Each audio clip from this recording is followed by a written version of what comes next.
തന്മാത്രയിൽ നിന്നും how different is this? ഇതിലൊരു എവിടെയോ ഒരു സ്ട്രീക്ക് ഓഫ് ഇതുണ്ട്, ആ ഒരു മെൻ്റൽ ബാലൻസ് നഷ്ടപ്പെടുന്ന ഒരു ബാലൻസ് ഉണ്ടല്ലോ. എങ്ങനെ താങ്കൾ ഡയറക്റ്റ് ചെയ്യുമ്പോൾ എന്തായിരുന്നു ഒരു വ്യത്യാസം? തന്മാത്രയെ സംബന്ധിച്ചിടത്തോളം പറയുകയാണെങ്കിൽ തന്മാത്ര ഒരു പേസിൽ മാത്രം സഞ്ചരിക്കുന്നതാണ്. അപ്പോൾ അതിലെ ഒരു കുടുംബനാഥൻ ഉണ്ടാകാവുന്ന ഒരു ദുരന്തം അല്ലെങ്കിൽ അനുഭവങ്ങൾ എന്നാണ് വേണമെങ്കിൽ പറയാം.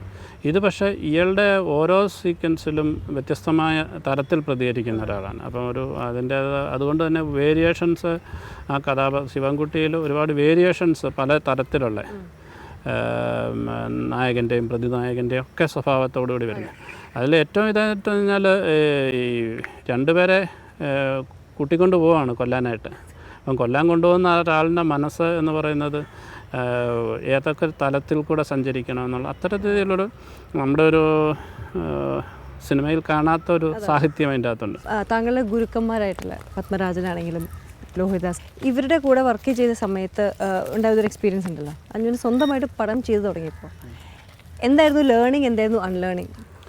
എനിക്ക് തോന്നി പത്മനാഭൻ സാറിൻ്റെ കൂടെ ഞാൻ അല്ലായിരുന്നെന്നുണ്ടെങ്കിൽ എൻ്റെ ഒരു നല്ല സിനിമയോടുള്ള ഒരു സമീപനം ഇങ്ങനെ ആയിരിക്കും, അല്ലെങ്കിൽ എൻ്റെ സിനിമയോടുള്ളൊരു സമീപനം ഇങ്ങനെ ആയിരിക്കണമെന്ന് തോന്നുന്നില്ല. പ്രത്യേകിച്ച് ഒരാൾക്കൊരു ഗുരുവിനെ കിട്ടുക എന്ന് പറയുന്നതാണ് ഏറ്റവും വലിയ കാര്യമായിട്ട് പറയുന്നത്. അപ്പം അങ്ങനെ ഒരു വളരെ മഹത്വമുള്ള ഒരാളെ ജീവിതത്തിൽ ഗുരുവായി കിട്ടുക എന്ന് പറയുന്നത് ഒരാൾക്ക് ലഭിക്കാവുന്ന ഏറ്റവും വലിയൊരു അനുഗ്രഹമായിട്ട് എനിക്ക് തോന്നിയിട്ടുണ്ട്. അദ്ദേഹത്തിൻ്റെ അക്ഷരം നോക്കി വായിച്ച് കോപ്പി ചെയ്യാൻ പറ്റിയെന്നുള്ള എൻ്റെ ഒരു ജീവിതത്തിൽ വലിയൊരു ഭാഗ്യമായിട്ട് ഞാൻ കരുതാണ്. വെച്ചാൽ സിനിമയുടെ തിരക്കഥയുടെ ഒരു ലേണിംഗ് എനിക്കങ്ങനെ തുടങ്ങി. സ്ക്രിപ്റ്റാണ് ശരിക്കും. അതെ. അപ്പോൾ എനിക്കൊന്ന് കാഴ്ചയിലൊക്കെ സമയത്ത് ഞാൻ ഇത് ഇടയ്ക്ക് തിരക്കഥകൾ വായിക്കുക എന്ന് വെച്ചാൽ ഹേ ഛേ എന്നൊക്കെ പറയുന്ന എക്സ്പ്രഷൻസ് സ്ക്രിപ്റ്റിൽ എഴുതി വയ്ക്കുക എന്നൊക്കെ പറയുന്നത് എനിക്കൊന്ന് അക്കാലത്ത് ഏറ്റവും സാറ് തന്നെയാണ് അത് ചെയ്തിട്ട്. അപ്പോൾ അതുകൊണ്ട് തന്നെ എന്തൊക്കെ ശ്രദ്ധിക്കണം തിരക്കഥയിൽ എന്നുള്ളതിനെക്കുറിച്ച് നമുക്കൊരു വലിയൊരു വ്യക്തമായ ധാരണ അദ്ദേഹത്തിൻ്റെ സിനിമയിലുണ്ടായിട്ടുണ്ട്. ഈ സിനിമ ഷൂട്ടിംഗ് സമയത്ത് ഭയങ്കര ടെൻഷൻ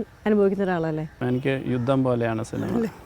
അപ്പോൾ യുദ്ധത്തിൻ്റേതായിട്ടുള്ള എല്ലാ ടെൻഷനോടുകൂടിയാണ്, രാത്രിയും പകലും ഇല്ല. അതുകൊണ്ട് തന്നെ എന്നോടൊപ്പം വർക്ക് ചെയ്യുന്നവർക്ക് ഒരുപാട് ബുദ്ധിമുട്ടാണ്. എന്ന് വെച്ചാൽ ഉറക്കാൻ ഞാൻ സമ്മതിക്കാറില്ല. ഈ പോസ്റ്റ് പ്രൊഡക്ഷൻ, ഇപ്പോൾ സിനിമ കഴിഞ്ഞിട്ട് ഇപ്പോൾ എല്ലാം കഴിഞ്ഞ് പോസ്റ്റ് പ്രൊഡക്ഷനിൽ വരുമ്പോൾ താങ്കളുടെ എങ്ങനെയാണ്, I you settled at peace അതോ? ശരിക്കും സുഖം അനുഭവിക്കുന്ന അപ്പോഴാണ്. കാരണം നമ്മൾ ഒരു യുദ്ധം കഴിഞ്ഞു, ഒപ്പം തന്നെ നമ്മൾ കടലാസിൽ എഴുതി വെച്ചത് അത് ഷൂട്ട് ചെയ്യുമ്പോൾ നമ്മൾക്ക് അത്രയും ചിലപ്പോൾ അനുഭവിച്ചെന്ന് വരത്തില്ല. പക്ഷേ നമ്മൾ ഷൂട്ട് ചെയ്തത് നമ്മൾ എഡിറ്റ് കാണുക, ഡബ് ചെയ്യുമ്പോൾ അതിൻ്റെ ശബ്ദങ്ങളുണ്ടാകും, അതിൻ്റെ ഓരോരോ മജ്ജയും മാംസവും ഒക്കെ വെച്ചിട്ട് ഒരു രൂപാന്തരം വരുന്ന പോലെ നമ്മളുടെ മനസ്സിലുള്ളതിന് മുകളിലേക്ക്, പ്രത്യേകിച്ച് ഈ സിനിമയെ ഭ്രമരത്തിനെക്കുറിച്ച് പറയുകയാണെങ്കിൽ ശിവൻകുട്ടി ഞാൻ എഴുതി വെച്ചതിനെക്കാട്ടും ഒരു പടിയുടെ മേലേക്ക് പോയിട്ടുണ്ടെന്ന് തോന്നുന്നുണ്ട്. എന്ന് വെച്ചാൽ പലപ്പോഴും ഈ ആളുടെ എക്സ്പ്രഷൻസ് നമുക്ക് വരികളിൽ ഒതുക്കാൻ പറ്റാതെ വരും.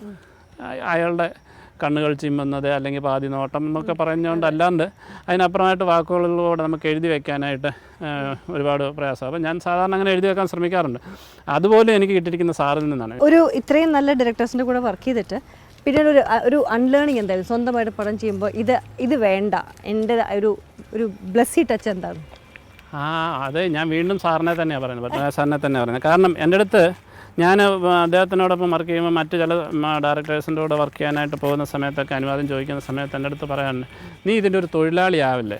കാരണം എന്ന് വെച്ച് കഴിഞ്ഞാൽ ഇത് ഒരുപാട് സിനിമയുടെ ഒരുപാട് ഗ്രാമറുകളൊക്കെ പഠിച്ചിട്ട് സിനിമ മൊത്തം ഇങ്ങനെയൊക്കെയാണ് ഷൂട്ട് ചെയ്യേണ്ടതെന്ന് പഠിച്ചിട്ട് അപ്പം മനസ്സിലുള്ള ഒരു വിഷയത്തിന് അതിൻ്റെ ഫ്രഷ്നെസ്സോടുകൂടി അവതരിപ്പിക്കാനായിട്ടുള്ള അല്പം ലേണിംഗ് മാത്രമാണ് ഇതിൻ്റെ ആവശ്യമായിട്ടുള്ളത്. അതല്ലാന്നുണ്ടെങ്കിൽ ഒരു ടെക്നിക്കൽ സിനിമയായി മാറും. അപ്പോൾ അതുകൊണ്ട് തന്നെ ഈ ഗ്രാമറുകളെ പൊളിക്കുക എന്നാണ് ഞാൻ ആദ്യം ചിന്തിച്ചിട്ടുള്ളത്. തിരുവല്ലയിൽ ഗ്രാമപ്രദേശം സിനിമയിൽ ഇൻഫ്ലുവൻസ് ആയിട്ടുണ്ടോ? എൻ്റെ കുട്ടിക്കാലം ഒക്കെ ഏകദേശം ഈ സ്ഥലത്തൊക്കെ തന്നെയാണ്. ഞാൻ പഠിച്ച സാൽവേഷൻ ആർമി സ്കൂൾ 4ാം ക്ലാസ് വരെ പഠിച്ചത് ഇതിന് വളരെ തൊട്ടടുത്ത സ്ഥലമാണ്.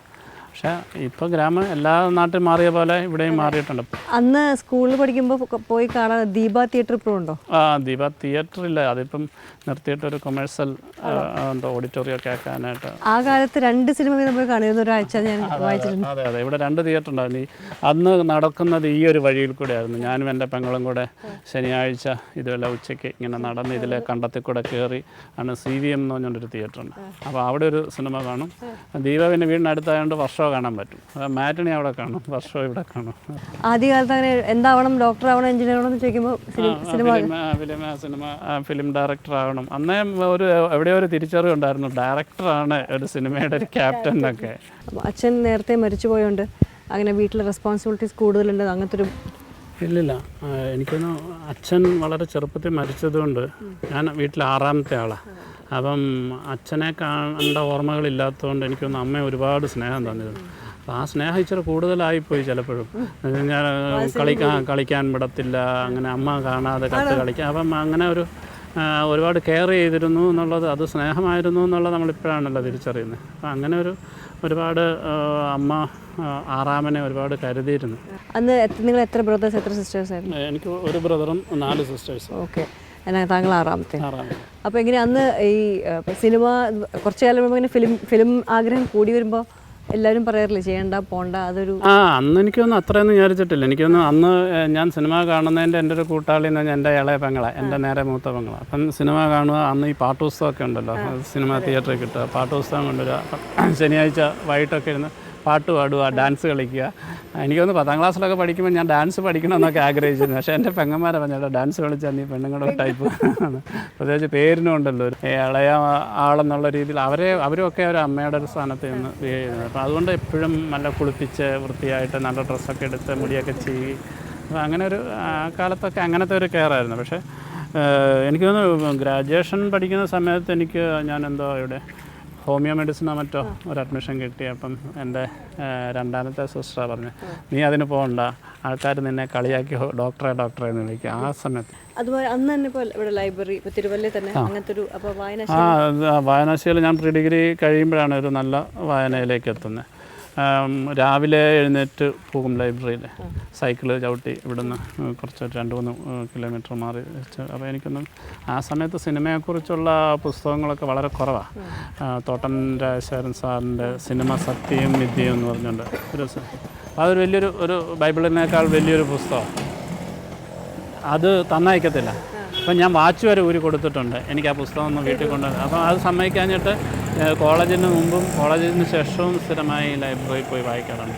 ഇപ്പോൾ ഇവിടെ സ്ഥിരമായിട്ട് ഇപ്പോൾ ചെറുപ്പക്കാരൊക്കെ ആകുമ്പോൾ ഒരുപാട് ഇങ്ങനെ സ്ഥിരമായിട്ട് പോയിരിക്കുന്ന സ്ഥലങ്ങളൊക്കെ ഉണ്ടാവില്ലേ, അങ്ങനെ പഴയ ഫ്രണ്ട്സൊക്കെ തിരുവല്ലയിൽ? കുറച്ച് ഞാൻ സ്ഥിരമായി പോയിരുന്ന ഒരു തയ്യക്കടയിലാണ്. അപ്പോൾ അയാളാണ് എന്നെ ഈ ജോർജ് സാറിൻ്റെ സണ്ണി എന്ന് പറയും, അയാളാണ് ജോർജ് സാറിൻ്റെ ഈ സ്വപ്നാടനം കാണണമെന്നൊക്കെ പറഞ്ഞിരുന്നത്. അപ്പം പുള്ളിയൊക്കെ ചെറിയ സാഹിത്യവാസനയൊക്കെ ഉള്ള ആളാണ്, നാടകങ്ങളൊക്കെ എഴുതുകയൊക്കെ ചെയ്യുന്നത്. അപ്പോൾ അവിടെ പോയി സന്ധ്യയാകുമ്പം അവിടെ പോയിരിക്കും, അവിടെ സുഹൃത്തുക്കളൊക്കെ വരും. അപ്പം ഒരു തയ്യക്കടയിലെ ഒരു സൗഹൃദം ഭയങ്കരമായിട്ട് ഈ സിനിമയെക്കുറിച്ചും നാടകത്തിനെക്കുറിച്ചും എനിക്കൊന്ന് സീരിയസ് ആയിട്ട് തന്നെ സംസാരിക്കുന്ന ഒരു വേദി അവിടെ ഉണ്ടായിരുന്നു.